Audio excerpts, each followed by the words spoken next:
Hello guys, welcome to the channel. Today we will be solving this LeetCode problem of the day. Today it's an easy one. So basically the problem description is that we are given an integer and we want to find out the longest distance between any two adjacent ones. Okay, and okay in its binary representation of it. So let's see. Okay, what we have to do basically, okay, we will be, let's say we are given an n, okay, let's say its binary representation looks something like this. Okay, we will give I mean we will give some indices to this, each bit. Okay, so as you may know that in the binary representation the indexing does not start like this. It starts from right to left. Okay, not from left to right. It starts from right to left. So let me write it that way. So let's say, okay, 0, 1, 2, 3, 4, 5, 6, 7. This is just an example. Okay, so what you want to do now is, okay, we want to check. Okay, let's first try to understand what is asked in this problem.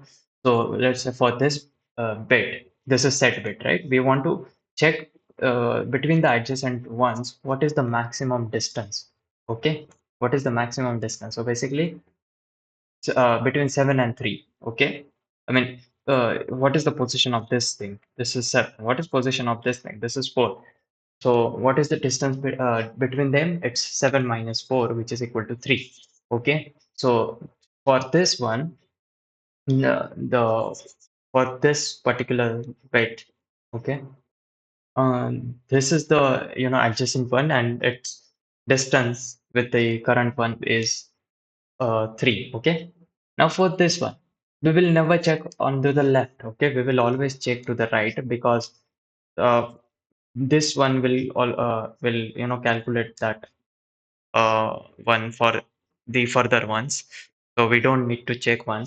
Okay, so let's check for okay, this one. What was the adjacent element to this one? Okay, now, what was its position? Its position is 0, and the current position is 4. So what is their difference? Their difference is 4 minus 0, which is 4. As you know that we previously got 3, and now we got a 4. So our answer is max of them. So maximum of 3 and 4 is 4. So that's why 4 is our answer in this case. Okay. Now, what we want to do, so basically, let's say, imagine this problem in this way. Okay, let's say you are given a string, and we want to check the maximum distance between any two adjacent ones. Okay, how will you implement that? Okay, the simple thing is, okay, what we want is, our requirement is that for everyone, every set bit, we want the previous set bit. Okay, what was the last position where we got 1? Okay, and for this one, what was the last position where we got 1? Okay, so for 7 we should have a data which stores 3, 4. Okay, and for fourth position, we should have a data which stores 0, which is position of the last one. And for this one, this was the position of the last one. Okay. So what do you now want to do? Okay.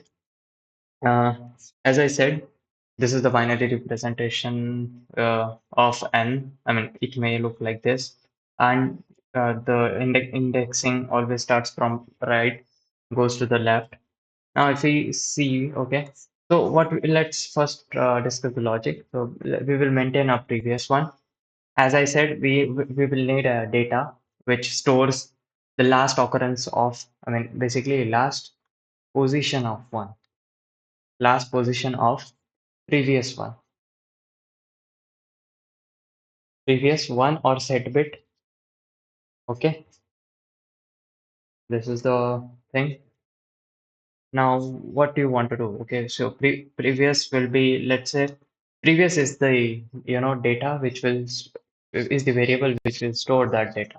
Okay, so let's say we will initialize previous to -1, because initially we haven't get any set bit. Okay, so we will traverse from right to left. So for this one, what was the value of previous? It's -1. So that's why we don't need to, so we cannot take the difference. So basically we are saying that there is no adjacent element to the right of this one, which is set, okay, which is true, right? Now, for every set bit, okay, we will update our previous. I mean, now the previous has become 0, okay? The previous has become 0. Now we got a 1, okay? Sorry, we got a 0th bit. So for 0 bits, we will just skip them, okay? Just skip them. We got a 0, skip them. We got a 0, skip it, okay? So now for this one, we got a set bit, right? And what was the value of previous? So previous value is 0 now. Okay, ignore this. So previous value is 0 now. And what is the current position? The current position is 4. So we can say that for this one, the right, I mean, the adjacent one uh, has a position of 0. Okay. So, and as we know, so basically what we have in I, as we are looping from our, I will loop from 0 to 7. Okay. What I will store is the current position, which is 4, let's say. Okay. And previous will store this value, and we got a 4. So now how to calculate the distance? What is the distance between them? The distance between them is will be just I minus previous. That's what we do, right? The distance between this and this is 4 minus 0. Basically, it's I minus pre. Okay.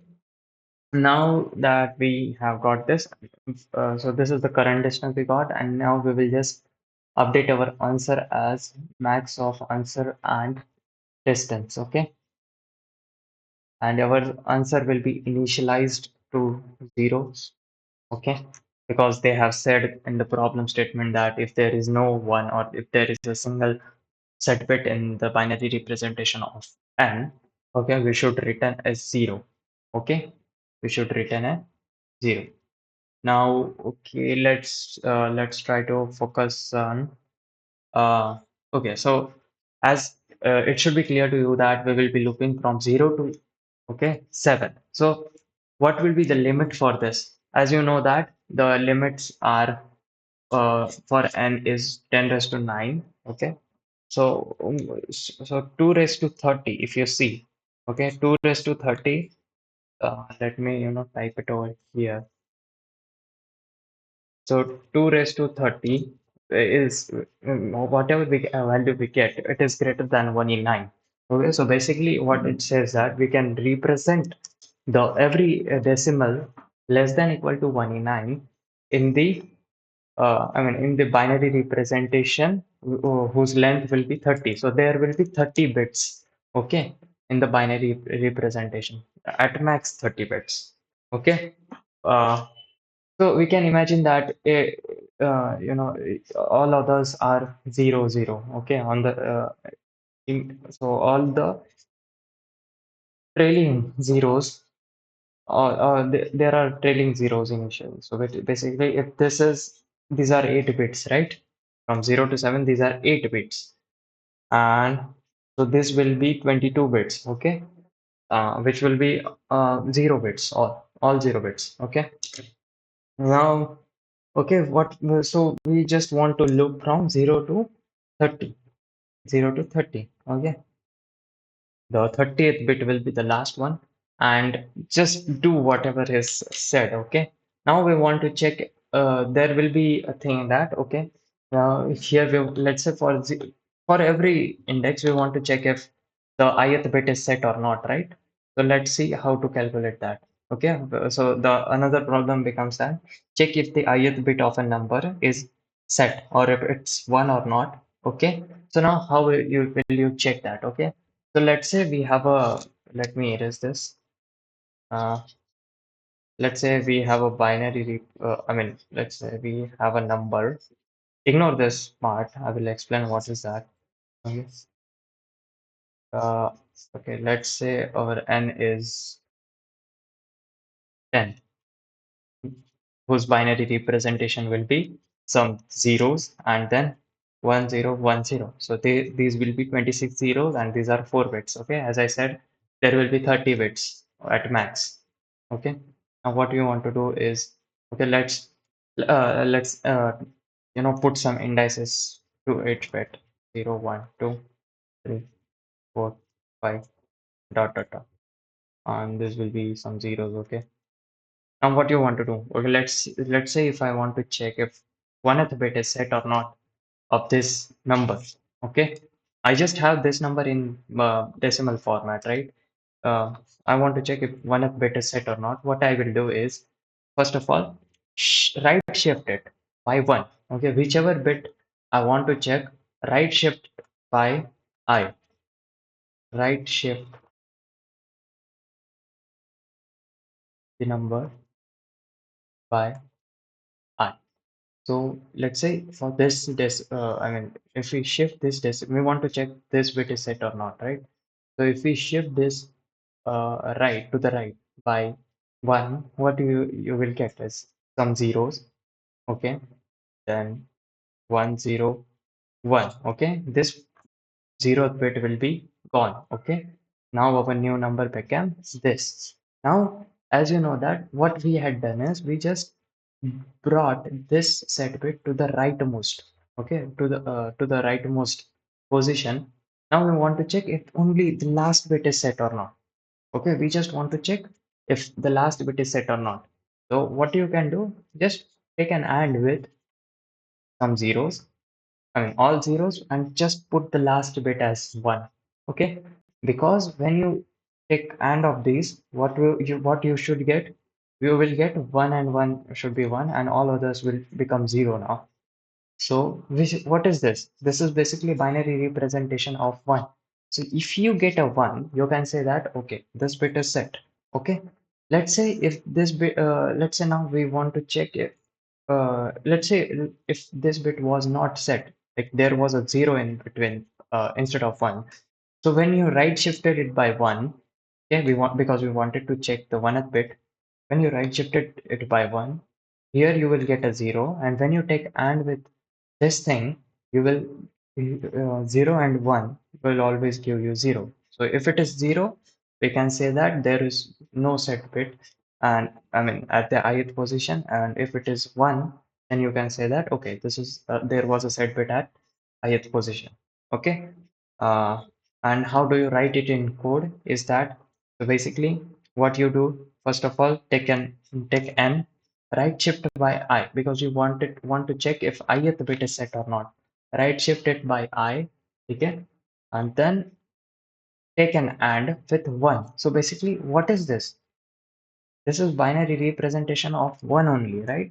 So just take a 1, I mean take an AND with 1, and if it is equals to 1, what you want to do? Okay, if it is 1, then just take, okay, just update it. Okay, like if this is a set bit, when you can perform the operations given here. Okay, update the previous and all. Okay, so let me go to the implementation itself. So what you will do, first of all, take the previous as -1, then answer at 0. This will be returned at the end. So now travels from 0 to 30. Okay, now we want to check if ith bit is set or not. Just right shift n by I, take an AND with 1, and then if it is set, what do we want to do? We want to check if there was a previous one, uh, previous set bit. Okay, previous set bit's position basically. So it will be stored in previous, right? So if previous was not equal to -1, so we wanted to have some previous, right? So if it is equal to -1, that means that there is no right element set to the right. Okay, so what you can do is just update the distance and update the answer as well, and update the previous finally, and return the answer. Thank you so much for